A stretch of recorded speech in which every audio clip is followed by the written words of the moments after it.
This is something that I just can't get over. I can't get over the gentle lady from South Carolina talking about white privilege. Who bribed Hunter Biden to be here today? That's my first question. Second question, you are the epitome of white privilege, coming into the Oversight Committee, spitting in our face, ignoring a congressional subpoena to be deposed. What are you afraid of? You have no balls to come up here and— Mr. Chairman, point of inquiry. Mr. Chairman, If The ladies recognize. if the gentle lady wants to hear from Hunter things. Biden, we can hear from him right now, Mr. And Chairman. you Let's take a wouldn't speak vote the and hear from Hunter president. Biden. I'm speaking. What are you women afraid allowed of? to speak Hold on, here? hold on, hold on. Why- Order, why are you order, guys not order. willing to let Are us women speak? allowed to Hearing. speak in All here right. or no? Okay. Are women allowed to speak in here or no? Order. Because you keep interrupting me. I'll interrupt the You keep chairman. I don't know interrupting. that he's a lady. It was a spit in the face, at least of mine as a black woman, for you to talk about what white privilege looks like, especially from that side of the aisle. And let me quote your now ousted speaker and what he had to say about the Republican Party and y'all's lack of diversity. When you look at the Democrats, they actually look like America. When I look at my party, we look like the most restrictive country club in America. To be clear, whatever happens to your little leader, it's going to be because of the actions that he took. So you can talk all you want to about how January 6th was nonsense, but all of y'all were running at that time. Y'all were grabbing y'all's gas masks and y'all were running to your offices because you didn't know if they were coming to kill you.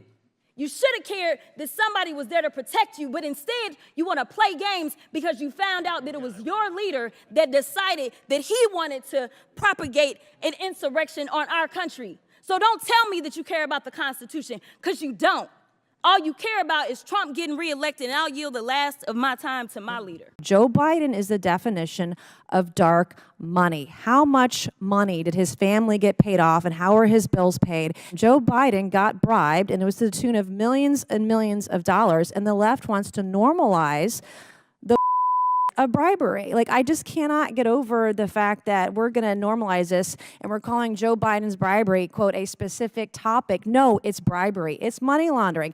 It's prostitution rings. And I'm not a conspiracy theorist for putting these theories out there. I want to respond to my friend and colleague from South Carolina and some of her allegations and statements that she made about this so-called impeachment inquiry. I believe that she stated that Joe Biden got bribes, committed money laundering, and engaged in a prostitution ring. She says there are texts, emails, and phone calls. But then she says that we should trust the evidence itself.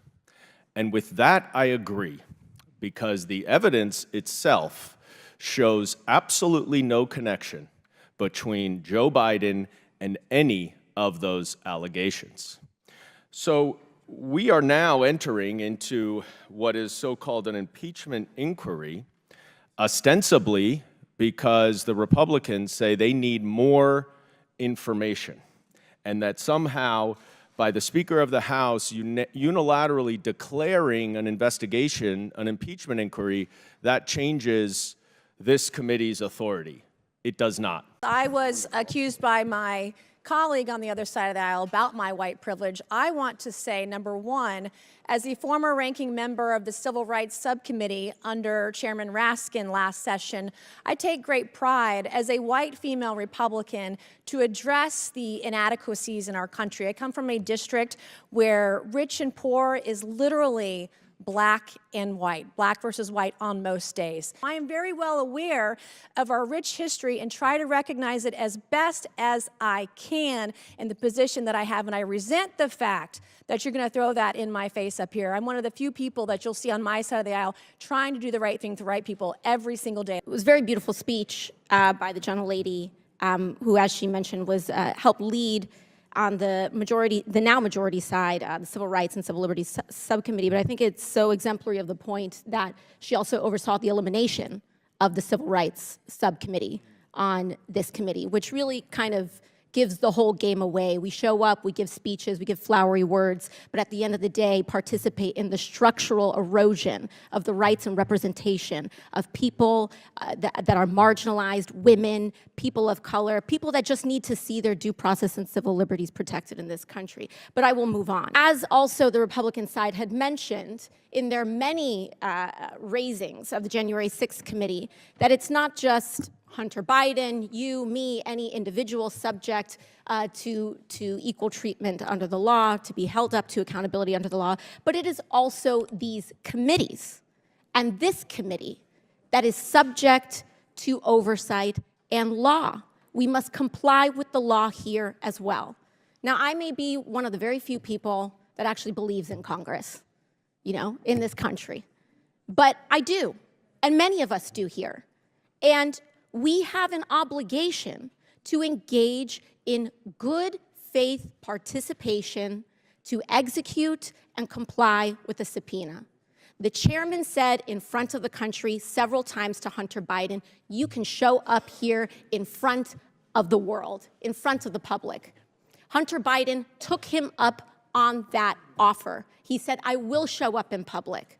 I will show up in public. He showed up here today. He showed up here in the past. And Mr. Chairman, I know you do your best with what you've got, but you've got members here that have submitted falsified evidence to the record. You have members here that have submitted and mischaracterized closed-door hearings, and people want to say back and forth at the end of the day, it doesn't matter what party it's happened from. You've got members who've engaged in revenge porn in this committee.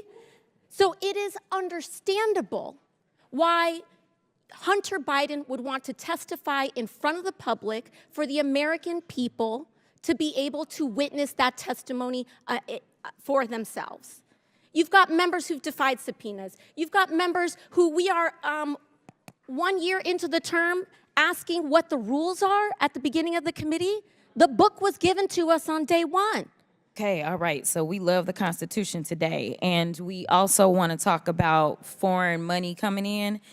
Have y'all seen the report that was just produced where this chairman decided that he was going to block this committee from receiving additional information about y'all's guy, Trump, and all the money that he took?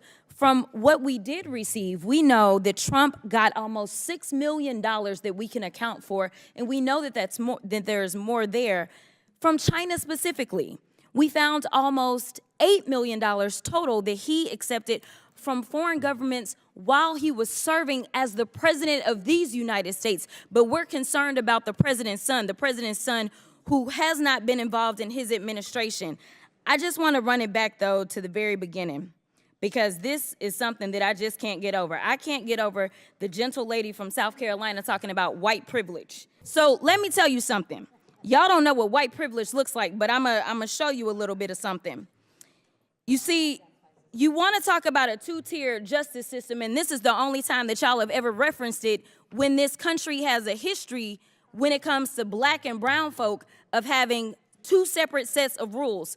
And right now, what you want to do is have two separate sets of rules because Mr. Moskowitz offered y'all a fair situation. He said he would vote for Hunter to be held in contempt if y'all voted to hold all, even if you remove all of the members of Congress. There's still other people that y'all haven't decided that y'all have excuses for, but y'all don't want to hold them in contempt.